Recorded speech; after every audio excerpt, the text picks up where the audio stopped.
الذي أنعمنا وهدانا على دين الإسلام والصلاة والسلام على نبينا وحبيبنا محمد صلى الله عليه وسلم.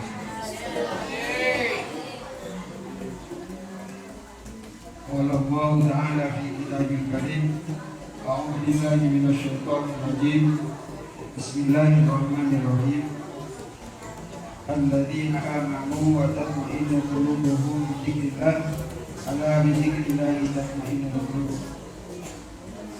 Apa itu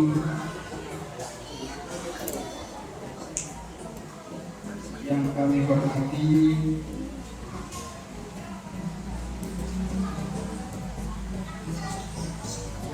pengurus Yayasan Miftahul Ulum, terutama ketua Yayasan Miftahul Ulum yaitu Gus Jamanguri, yang kami hormati Bapak Ustaz atau Bapak Kepala Sekolah Madin, yaitu Bapak Ahmad Fauzi SPD, yang kami hormati para Dewan Guru, Ustadzah dan Ustadz, dan tidak pula kami lupakan yaitu para santriwan dan santriwati baik yang dari Madrasah Diniyah atau TPI. Adik-adikku sekalian,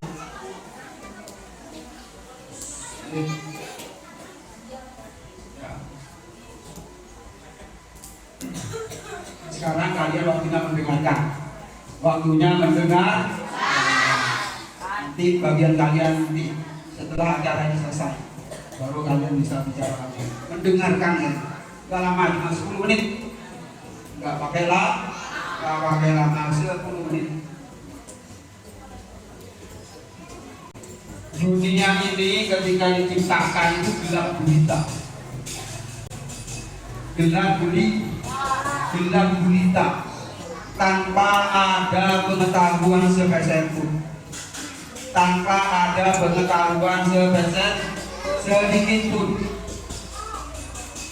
Gelap gulita, semua kegiatan itu dikerjakan secara fisik, semua halnya.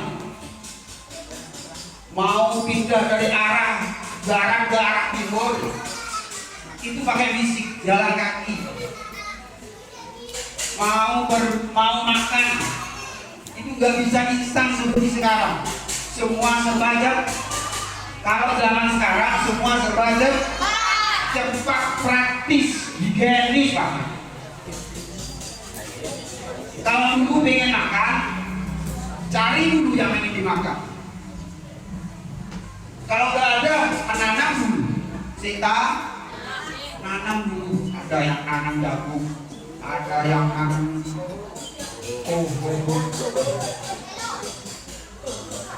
Bertambahnya zaman, manusia makin cerdas, manusia makin pintar. Bertambahnya zaman, manusia makin cerdas, manusia makin pintar. Saking pinternya manusia, saking pinternya, ini hebatnya manusia. Gak sama dengan hewan, karena perbedaannya itu ada di mana? Akal dan pikiran. Perbedaannya di sana. Kalau mulai dari zaman dulu, zaman Nabi Adam sampai sekarang, yang namanya kambing, yang namanya hewan itu gak berubah. Makannya tetap makan rumput, makan tumbuh-tumbuhan, nya di sana, pipisnya juga di sana, gak ada perubahan. Beda dengan manusia. Kalau manusia dulunya itu gak pakai tempat. Makan ya kadang-kadang ala kadarnya. Kalau sekarang canggih-canggih, gak pakai gerak tangan, cukup duduk, dipencet, pencet lagi, selesai. Gak pakai ngapa-ngapain. Saking cerdasnya manusia membuat alat. pengen makan, tinggal duduk di sini saja, berdiri di sini, tinggal pencet apa yang diinginkan, COD bayar di tempat, dikirim. Saking cerdasnya manusia. Semua kecerdasan itu tiada lain adalah hak yang diberikan oleh Allah kepada manusia. Saking cerdas, makanya tidak salah. Al ilmu nurun, ilmu itu cahaya. Yang asalnya nggak tahu apa-apa, dengan ilmu yang dulunya cahaya yang gelap gulita, dengan ilmu semua terang benderang. Semua terang benderang.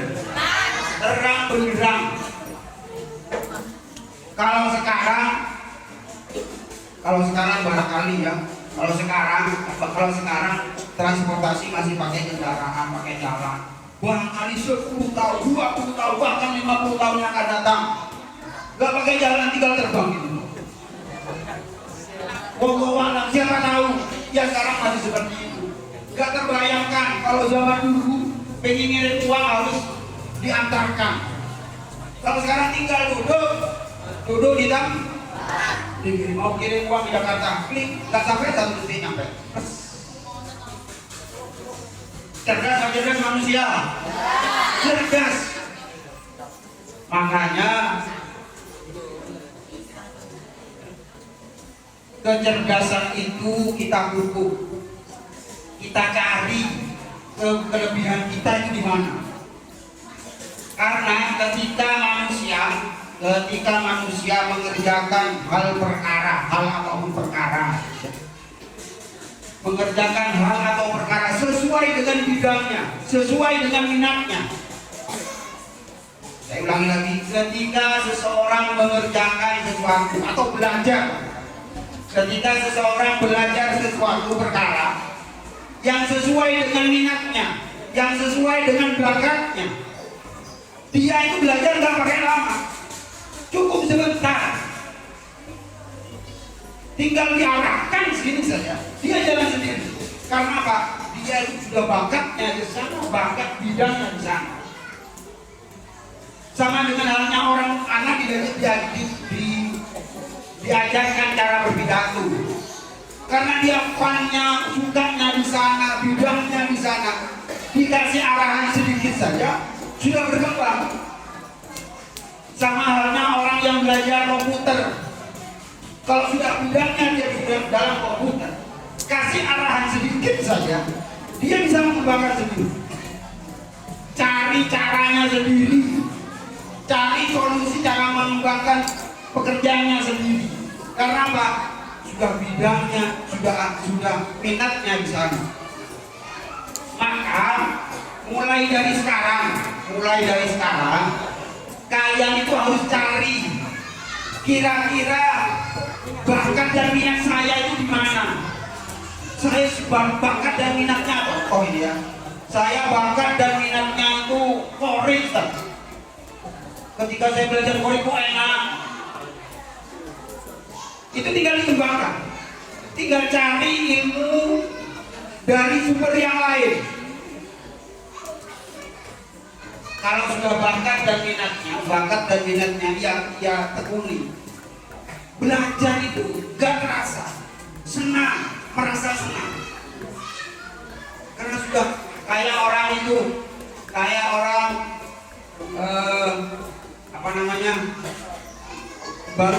baru belajar sepeda motor.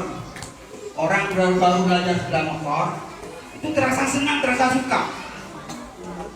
Jangankan disuruh, gak disuruh berangkat, karena baru tahu sepeda motoran, gak terasa capek. Mau bolak-balik sini ke Sampang, gak terasa aja. Karena apa? Pikiran dan hatinya nyambung, merasa senang. Kalau kalian bakat belajar qiraat, begitu juga bakat sunnah. Saya kok suka belajar qiraat, tinggal diarahkan dia akan merasa senang. Oh, berarti saya suka. Gak terasa orang-orang udah baca. Kayak kalian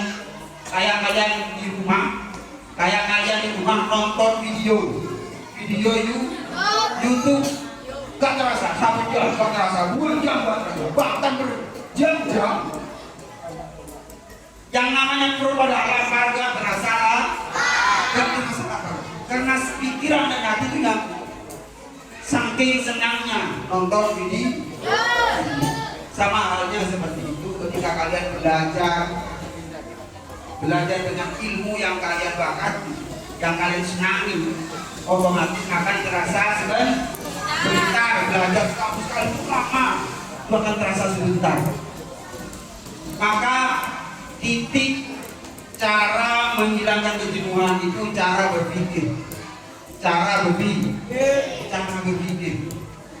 Kalau cara berpikirnya Islam mondok lama-lama wis ngene-ngene ae. Wis ya seperti itu. Kalau cara berpikirnya dirubah, mumpung saya di pondok, mumpung saya masih usia belajar, maka saya gunakan kesempatan ini dengan sebaik-baiknya. Mondok lama, paling lama ada yang sampai 10 tahun. 10 tahun itu hanya sebagian. Paling banyak 3 tahun, ada yang 3 tahun, paling sedikit 3 tahun. Umumnya 3 tahun, ada yang 6 tahun.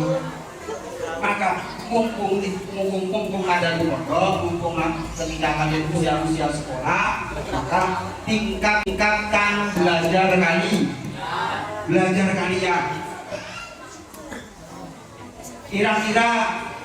Kira-kira nih, kira-kira kamu sukanya apa?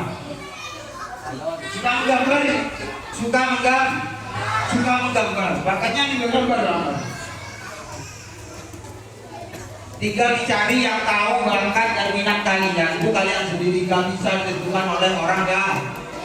Makanya di sekolah-sekolah formal itu penekanannya itu bakatnya apa? Tinggal diarahkan. Maka sekolah-sekolah formal itu sekarang itu sudah dibebaskan oleh pemerintah. Tinggal mau anak itu maunya kemana? Anak-anak ini pengen ada pencak silat, diarahkan pihak sekolah harus menyediakan. Ada yang ingin pidato, diarahkan ke bidang. Semua disediakan. Itu sudah dibebaskan oleh pemerintah. Adik-adikku sekalian, menurut Imam Ghazali, bisa ya? Menurut siapa? Menurut Imam Ghazali, seseorang itu mempunyai hidup di dunia itu mempunyai 2 keinginan. Berapa? Saya ulangi lagi, berapa? 2. Yang pertama adalah kesenangan. Yang kedua adalah yang pertama adalah yang kedua adalah ketenangan. Saya ulangi lagi. Menurut Imam Ghazali, seseorang itu cenderung menginginkan 2 hal itu. Saya ulangi lagi. Setiap seseorang cenderung menginginkan 2 hal. Yang pertama kesenangan, yang kedua ketenangan. Menurut Imam Ghazali, kesenangan itu dapat ditempuh dengan 4 hal. Dengan berapa hal? Dengan 4 hal. Yang pertama,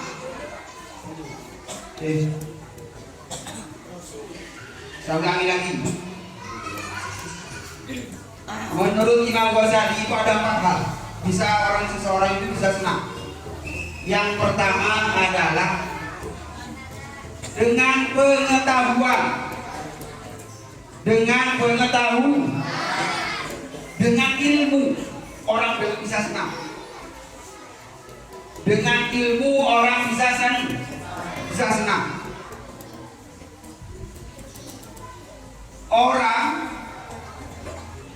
Orang yang berilmu itu lebih cenderung sukses daripada orang yang tidak berilmu. Akan mudah lebih senang ketika berilmu. Yang kedua, yang berapa sekarang? Yang kedua yaitu kesehatan. Orang yang kesehatannya prima itu lebih cenderung senang daripada orang yang kesehatannya kurang prima. Contoh orang yang sakit diabetes. Orang sakit diabetes juga tidak sembarang makan ikan sate nggak bisa, makan ikan bebek nggak bisa. Ketika orang kesehatannya prima, makan apapun bisa. Kira-kira kalau makan ayam atau bebek senang nggak? Makan bebek bisa, makan ayam bakar bisa, makan ayam opor bisa, makan sate bisa. Kalau kesehatannya prima, kesehatannya bagus, makan apapun bisa. Ketika sudah bisa makan apapun, otomatis hati akan senang. Oh, banyak orang budaya acara ini makan sate. Yang punya penyakit diabetes, pikir-pikir makan ikan sate tangguh penyakit diabetes gak makan memang mono. Letak kesenangannya berarti yang kedua adalah kesehatan. Kalau orang sehat kamu senang. Dan yang ketiga adalah faktor yang bisa menjadikan orang itu senang adalah dengan kekayaan. Kalau orang punya uang, apapun bisa dilakukan. Mau shopping, mau jalan-jalan ke mall beli sesuatu, semua karena uang. Jangan harap bisa senang jalan-jalan ke mall kalau nggak punya uang. Mau beli sesuatu, mau beli mobil Pajero kalau punya uang bisa. Punya mobil Pajero bisa berarti dengan kekayaan orang bisa merasa senang. Yang keempat, faktor yang keempat seseorang bisa merasakan kesenangan yaitu dengan kedudukan atau jabatan.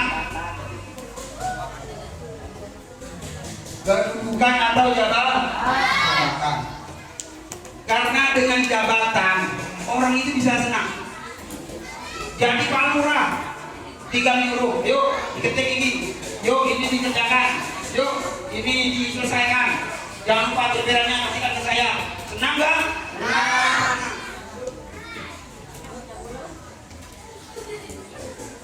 Bisa nyuruh orang ini senang. Ayo saya berikan nasi goreng. Tapi kok saya nyuruh Pak? Saya suka kabarnya apa? Bangsa. Bisa nyuruh. Saya ambilkan nasi di bawah dapur. Senang nggak? Kok bisa nyuruh? Karena punya keuangan. Apalagi keuangan makin senang. Tapi perlu diingat kata Imam Ghazali, kesenangan belum tentu mendatangkan ketenangan. Saya ulangi lagi, kesenangan belum tentu mendatangkan ketenangan. Banyak uang tapi gak tenang, merasa mudah bulanan. Uang saya banyak tapi kenapa aku merasa resah? Di ATM di banknya banyak, bisa puluhan juta, bahkan kalau kelas atas miliaran rupiah uangnya, saking banyaknya, hotel di mana-mana, perusahaan di mana-mana.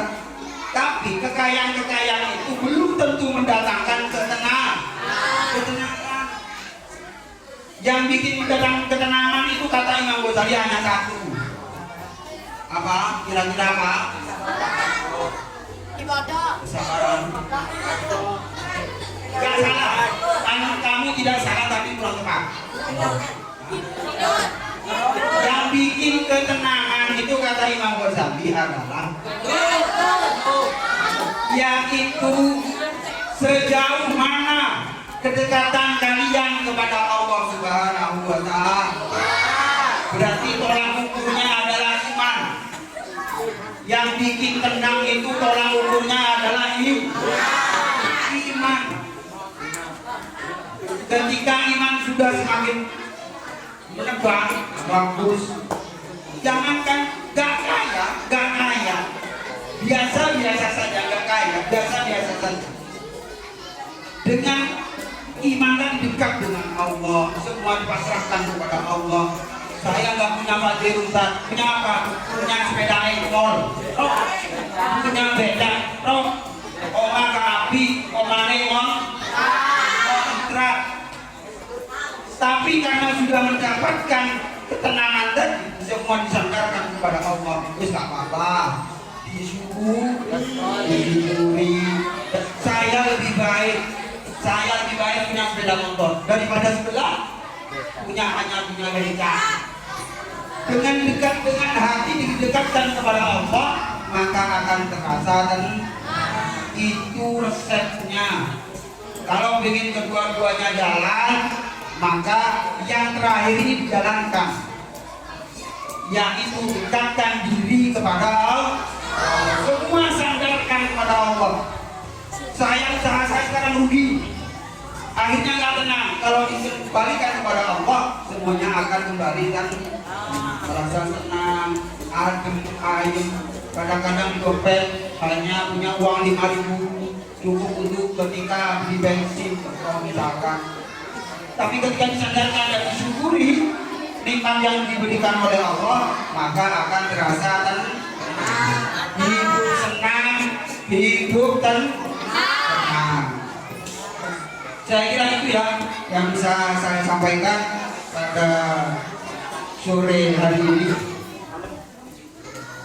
Saya mohon maaf bila mana ada kata-kata yang kurang pas atau kurang menyenang di hati para adik-adik sekalian. Saya bilang adik-adik saya biar lebih dekat.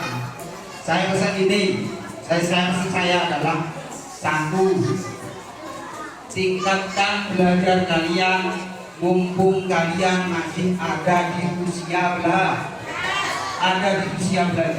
Usia belajar kalian seperti ini saat ini itu tidak akan membawa lagi pada esok hari.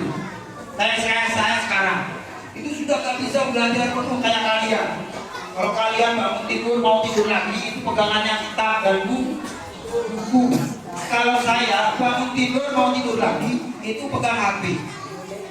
Mau cek ada apa di WA. Bangun mau tidur cek ada apa di WA, informasi apa yang perlu saya bagikan kepada teman-teman tentang pekerjaan.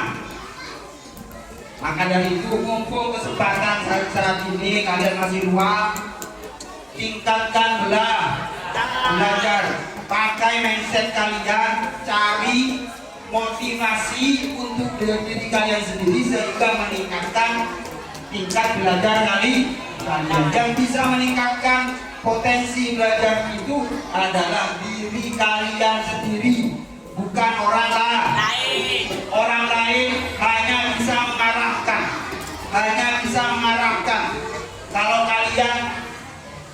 Kalau kalian itu yang bisa memotivasi diri kalian sendiri. Saya kira itu. Akhir kata dari saya. Wassalamualaikum warahmatullahi wabarakatuh.